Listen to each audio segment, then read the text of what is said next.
Welcome back to the podcast, everybody. My name is Raphael. I am your host on this podcast, and I want to do something a little bit different today. We've been doing quite a few guided meditations, and we will continue to do more of these meditations, more meditations for transcendence, more meditations for mindfulness, and I've actually been preparing quite a few different types of meditations and ways to practice mindfulness every day that I think are going to be useful to all of you. It has certainly been useful to me too. But I also want to do a few episodes talking about the benefits of meditation and going to more high-level things. I want to do a little bit more talks on self-development, self-improvement, and philosophy. In today's episode, the topic is going to be magic happens deep within ourselves. And I think this is very, very important, especially if you're interested in personal development and you go from book to book, article to article, podcast to podcast, trying to find that magic pill, that magic solution, only to find that the magic you're seeking is already deep within yourself. And I would like to start the episode with a quote by Marcus Aurelius. Marcus Aurelius was the emperor of Rome. He is also one of the founders of stoic philosophy. And as you guys know, if you've read my blog a little bit or seen my YouTube channel, you know that I'm a big fan of learning stoic philosophy. So his quote says, and by the way, his quote is from his Meditations, a book that he wrote not as a book, but as a personal journal that was discovered later. And he wrote only for himself, like you do often when you keep a journal. And he says, I quote, "Dig deep within yourself, for there is a fountain of goodness ever ready to flow if you will keep digging." End of quote. And I would like to dig in a little bit into that quote, and maybe we can talk about it a little bit. And if you have any thoughts, if anything resonates with you, please do send me a tweet. I'm at Raphael Reiter on Twitter or at Raphael.Reiter on Instagram, just so that we can engage on the conversation. And what I get from this particular quote is something that I've pondered on for a long time now, and it is that the easiest way to suffer is just to wait for good things to happen to us. Being a constant optimist or believing that your own destiny is already shaped, whatever you do. And that is pretty defeatist when you think about it. What we do need to do, as Marcus says, is to dig deep within ourselves. This is where good things happen. This is where the magic happens. This is where we can build some pride and dignity, but also some peace and happiness and self-confidence. Confidence meaning deep, intense trust towards ourselves here in self-confidence.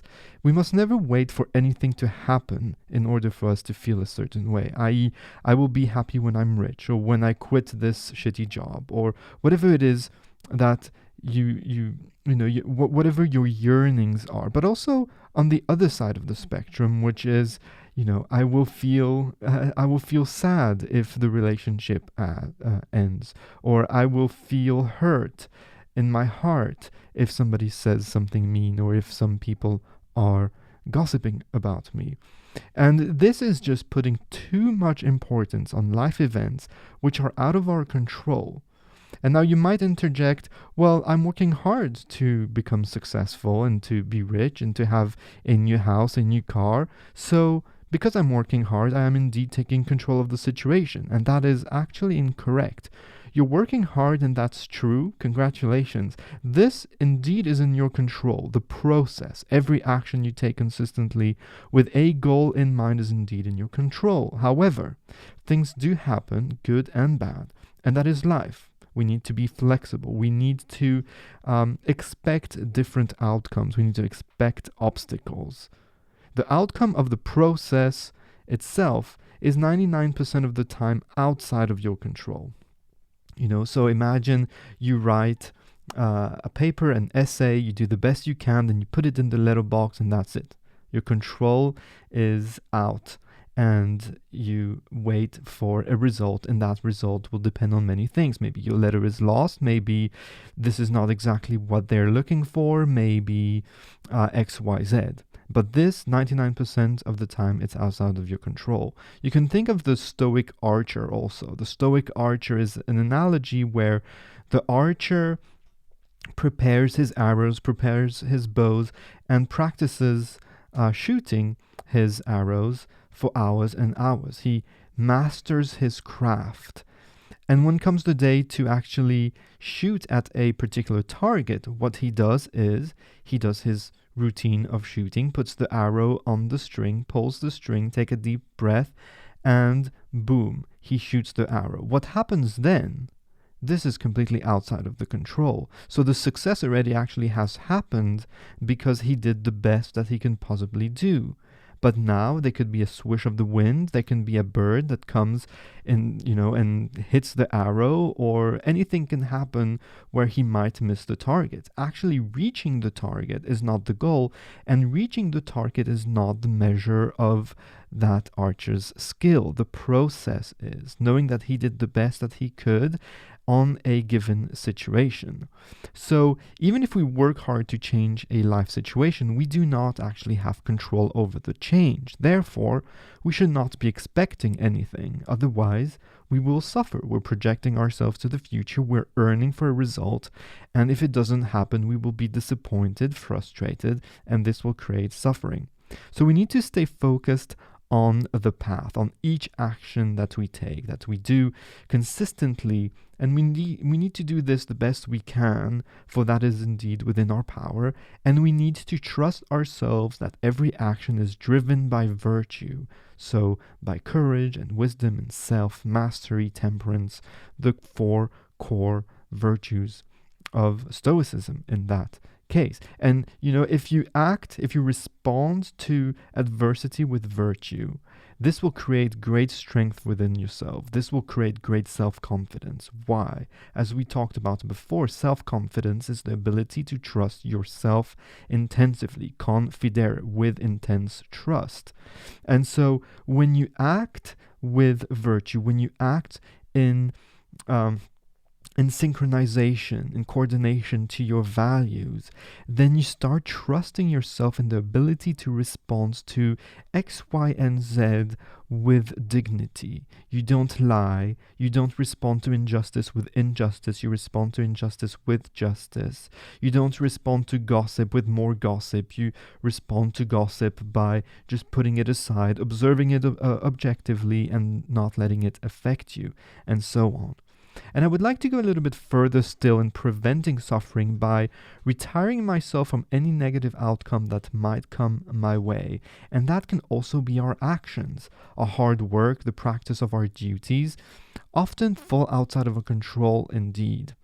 So if you want to become a pianist, for example, if you want to become a master piano player that does great recitals, you must practice the piano, right? That sounds logical. You must practice the music. You must practice your hearing. You must practice the theory behind harmony and rhythms and chords and technique, how to move your fingers efficiently, and so on.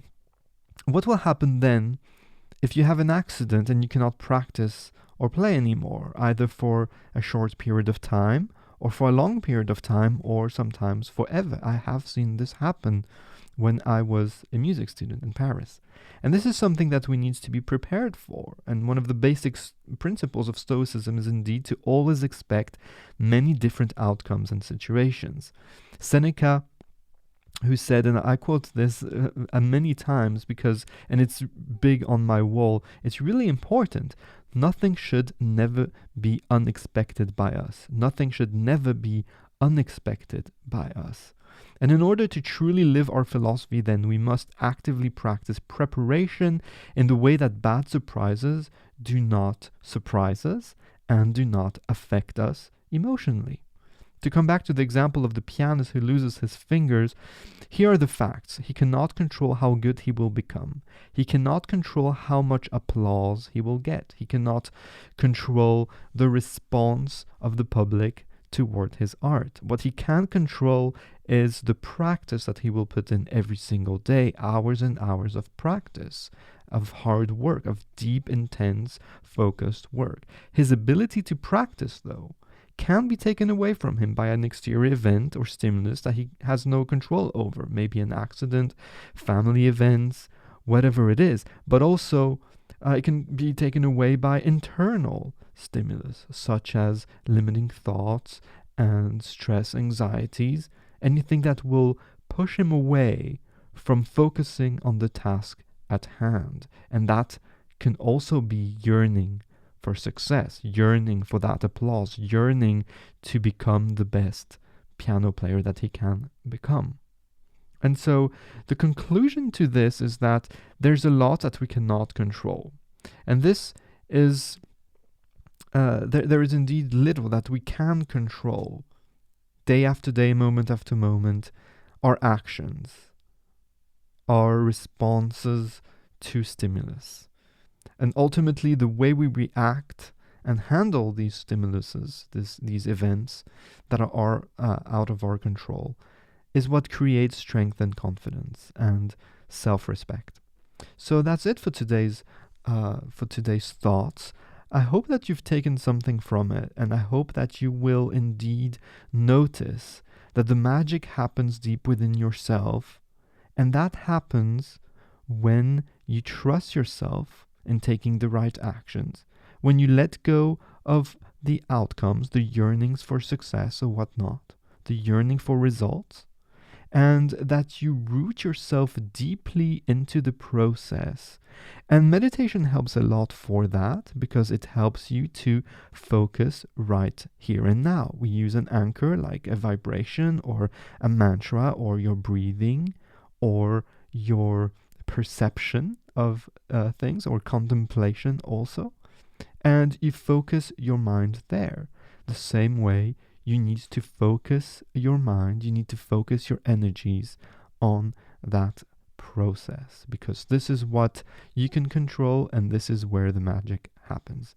I hope you've enjoyed this episode. If you have, do let me know what resonated with you. Maybe you don't agree with something, and I'm always open to discussion. So please do send me a message, a tweet, or a DM on Instagram. I always respond.